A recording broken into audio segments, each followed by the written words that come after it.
Over the course of the morning, you'll have the chance to hear about what these countries, how we're helping the countries to build their economies, especially in the private sector, outside in the networking areas during the course of the day.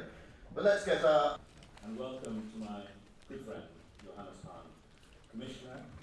Now this hard work has secured these three countries deep and comprehensive free trade areas and visa-free regimes with the EU.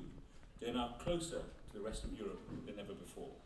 These reforms would have been unimaginable just 10 years ago. They create huge opportunities for you and other investors. It's extremely important for the region's future as well, the environment. Now, the dependency on fossil fuels... The European Commission are always a kind of sentimental journey to come to London. So that's why it's another good opportunity to be here and to enjoy it. Years where we could work together and in particular develop also the economic and societal. And therefore I really welcome the opportunity to promote investment, the Union to better leverage its impact financially and of our European way of life. Thank you very much.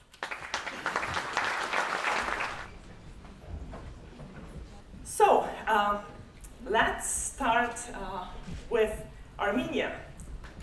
So, President Sargsyan, why should foreign investors enter a country that has a relatively small market such as Armenia? Well, I'm not going to thank you for the question. But if I take it seriously, then why anybody has to invest in Belgium, Luxembourg, Lithuania, Estonia, Latvia, states in the Gulf, or Singapore or Hong Kong, and so on and so forth. So I'm not thanking for the question, but I'm going to answer it. But before I answer the question, I would like, maybe on behalf of all of our colleagues here, to thank the President of EBRD, Suma Chakrabarti, for the wonderful work that he has done for EBRD. I know personally that it's not easy, because years and years ago, the late 1990s or early 2000, I used to be advising presidents of EBRD. So I congratulate you and thank you on behalf of all of our colleagues for what you have done and wishing you success in your new life. And I take this opportunity because Commissioner is here as well. I mean, it's the same words. I was not advising the European Union, but but I was watching what you are doing all of these years, and I would like to again to thank on behalf of everybody for what you have done. And now to my 5 minutes, huh?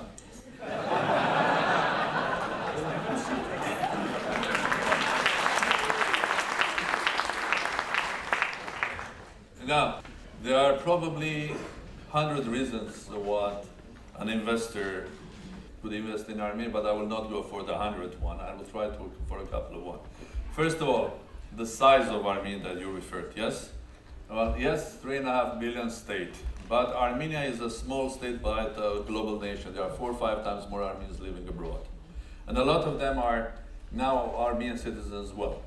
So I'm signing every month thousands and thousands of applications for getting Armenian passports. So when you think about Armenia, you should think small state, global nation. So you think about market of 15 million, not 3 million. That's one. And of course, all of this, a lot of Armenians abroad, they are ready, they are, especially now after the changes in the Republic, ready to come and invest in the country. So when we think about investment in Armenia, there are Armenians local, Armenians global, and also all the others, which is several billion. Now, second point, Armenian market is small, but we have signed with European Union a very comprehensive agreement. And that we are looking forward for the final approval of that agreement, that we get closer and closer with European Union, both in economic ties and also trade and so on. But let's not forget that Armenia is also part of Eurasia Economic Union, and that's another 170 million. So Armenia can be a gate for anybody that wants to invest in the region. They can do via Armenia or through Armenia as well. I'm not talking about the fact that more countries now are signing with both Eurasia Economic Union and also former Soviet republics free trade agreements. So the environment is right. Third, what should I say? Third, I think you can trust Armenia. I think I'll put a little logo. You can trust Armenia. Why you can trust Armenia? Because even in the very difficult circumstances, 1.5 years ago, we had a revolution.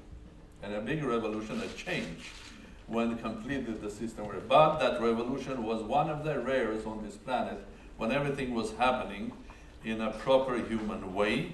That was a revolution that was called Velvet. That was a revolution that the leaders of that revolution very quickly, in a smooth way, became the new leaders of the government. And I'm happy to present you Deputy Prime Minister, or First Deputy Prime Minister, Tigran Avinian. And that's a country where even the president, your humble servant, had to walk the street, go into the middle of a demonstration of 200,000-300,000 people without being afraid, without bodyguards. So you can trust Armenia. In our country, with our nation, we can do even the biggest changes smoothly. Well, the other one, you can trust your money with Armenia. Go back 1,000 years, if you take our region, the Middle East, Armenians were famous as traders, jewelry makers, and you ask even then and now, they will say you can trust the Armenian in Middle East. So I'm saying you can trust your money with the Armenia as a state, you can trust your money with Armenia as a financial center, you can trust your money with Armenian banking sector. This is one of the rare ones that is representing international banking sector. So we have big European multinational banks, HSBC, Crédit Agricole, regional banks, Greek banks, Iranian banks, Russian banks, you name it. So it has a very stable, Armenia is rich. It's a small country, but rich with natural resources, copper, gold, fantastic arid value with agricultural potential. It's also rich. It is also rich with a unique commodity, which is called water. Nature is producing around 8 billion cubic meters of water. Armenia is using only 1. So you can share it, we can share it with our neighbors. That's a unique thing. So it's a small but quite a rich country. It doesn't have oil or gas, but has a lot of other minerals as well. Armenia is also rich with human resources because it was known under Soviet Union as a place where academia, research, development were very strong. And it's not only because it was a tradition and education matters in Armenia, but it's also in the culture of the nation, every family. You look at the 10, 12 million Armenian diaspora everywhere they were, from Argentina to New York to Lebanon and to Calcutta. The first thing they were making was the church, and the second thing was a school. Armenia is a place that they teach playing chess from the 2nd grade of the school.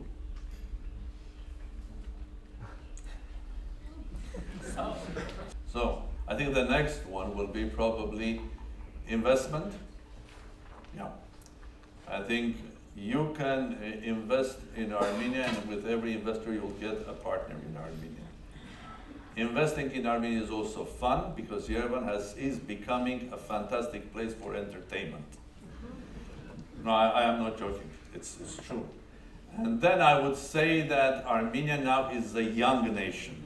And the young, not only by the number of the young citizens, but by spirit, by the number of startups in the country.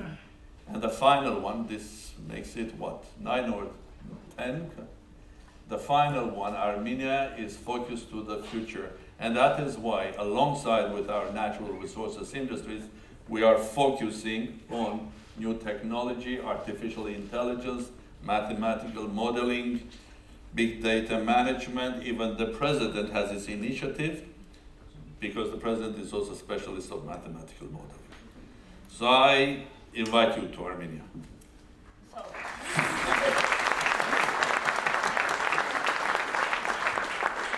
small state, global nation, you can trust Armenia with your money, and investment in Armenia is fun. Pretty good messages. And we are young, and we'll look at the future. Let's leave the Caucasus for a moment and move to Eastern Europe. Prime Minister Rumas. Thank you for this question. First of all, I have to say that it's difficult for me to talk after such excellent speakers, and I have just to say that We all agreed that there are so many things in common, both historically, culturally, but also on economic attractiveness. So I think we all together probably will be much more attractive than each of us individually. I think this is one thing that I'm trying to promote. And starting with your neighborhood, I think I would love to see joint projects that we do together with Georgia, and supported by European Union and by EBRD. Now, and of course, Armenia, as well as all of our colleagues, can be proud of many things, including to be a young government. I think it could be also proud that it's a country that is also a cradle not only one but Armenian brandy. Who doesn't know what is Armenian brandy, I'm amazed, but then I'm inviting everybody to come and try it. What is Armenian brandy? Sir Winston Churchill, the leader of this country, loved it. And then, of course, economic growth. We are a young nation, as I said, and as a young nation, we're not happy that we're having economic growth around 7%. We want more. We are ambitious in Armenia. Now, I think what is wrong, as for me, not as a government, but as the President of the Republic, there are huge changes happening in Armenia. And I'm proud that we're changing the society to much more democratic, open, huge civil society, which was the core of the changes in Armenia. The moment you release the tensions in the society, you create an environment which will be risk-free. This world is becoming much more unpredictable, difficult. I think the more you make your country democratic, with a strong civil society, with the freedoms of economic growth, then they will. So, what is that I personally would like to see more is the speed of changes to be faster. We are fighting, for example, corruption, and I would say, like our colleagues, that there is no corruption, but it's not possible. Corruption is not a disease that you can have. In some cases, you need an operation, in some cases you need a medical thing, but it's a condition. I think the most important thing in corruption is your immunity towards corruption. And I have the feeling that in my nation we are gradually getting to not fighting the corruption, but creating a society that has immunity towards corruption. I think people that are rejecting both the corrupt policeman up to the corrupt higher level official. And this is that I would like to say that will be the most thing that I would like the faster growth, faster change, because the time is not waiting for us. The world is moving very fast. In order to be a leader, and I would like Armenia to do something like quantum flop. I think in a sense that instead of developing only the IT technology, tomorrow is not IT, tomorrow is artificial intelligence. So our focus, when I'm thinking about focus, is to focus on IT technology. If I'm speaking about fighting corruption, I'm creating the immunity for corruption. If I'm speaking about economic growth, then I'm speaking about more than 7% or higher. So, fast world, fast changes, fast decisions, but a long, long time way of keeping your country immune from global risks. And there's only one way: no corruption, democracy, civil society, open place, open for everybody for investment, and be friendly with everybody.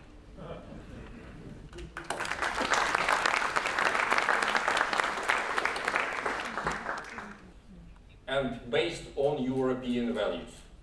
And it's about predictability too. It's very important for us, of course, to speak about some changes, like some limits for capital movement and so on and so forth. The second, of course, we are going to build level playing field. Rule of law is very important for our country.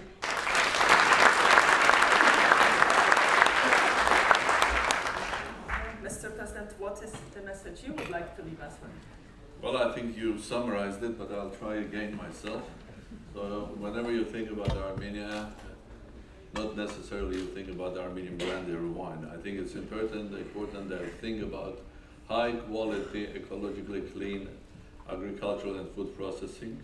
You think about much bigger market than small Armenian market to the north, a market to the east, to Central Asia and to Europe, and of course also market to the south, to the Gulf, which we are developing. I just came here from my official visit to Qatar. We're developing it vigorously. I would like to think about Armenia with the potential of doubling, tripling, quadrupling its tourism and real estate development. And I would like to leave a message with you that I'm here also to remember when you think about cooperation. As I was saying previously, Armenia is a member of both the Eurasia Economic Union and also very close to European Union, close to Russia, and close to Middle East and to Central Asia. So from some point of view, because there was an invitation from Georgia for next year, let me extend another invitation for the year after, but maybe we can. Not the same, not the same. The year after with an idea, because there's one institution, there's one country that has very close relations between Europe and Eurasia, which is Armenia, and with the north and with the south. And the second, because of the huge history of European Bank being with a mandate working there, I'm inviting maybe to the year after to have another meeting with EBRD, but also focusing on possible cooperation between European Union and Eurasia Economic Union as well. In another conference in Armenia the year after. And the last one that I would like to leave that my last word, that this is a very ambitious, not only state but the nation, very young, very energetic, and basically focusing on the real future. And with these words, I would like to invite colleagues here, investors, to come next year to several conferences in Armenia. One of them will be the famous Summit of Minds, which is a Chamonix conference, will be in Armenia. And the theme will be artificial intelligence, governance, economic governance, and geopolitics. And we will have top-class international people being present. I would like to also invite you to come. Next year we'll be hosting a big conference on doing business with China, for around 300 Chinese companies coming to Armenia. And the last thing, as I told before, doing our business in Armenia is also fun. So I'm inviting you to come, everybody, in September, October to Armenia. Then we'll have the 6th famous Starmus Festival. And this festival will be, it's a festival of technology, science, music, arts, and business. And the 5th one was in Zurich with 6,000 people participating, with all the moonwalker astronauts from America and 12 Nobel Prize winners and so on. The 6th one will be in Armenia and will be devoted to the Apollo-Soyuz flight, with the cosmonauts, astronauts, businessmen, musicians. I hope we will have the same as last year, Hans Zimmer, Brian May, Peter Gabriel, and you name it. So come to Armenia next year.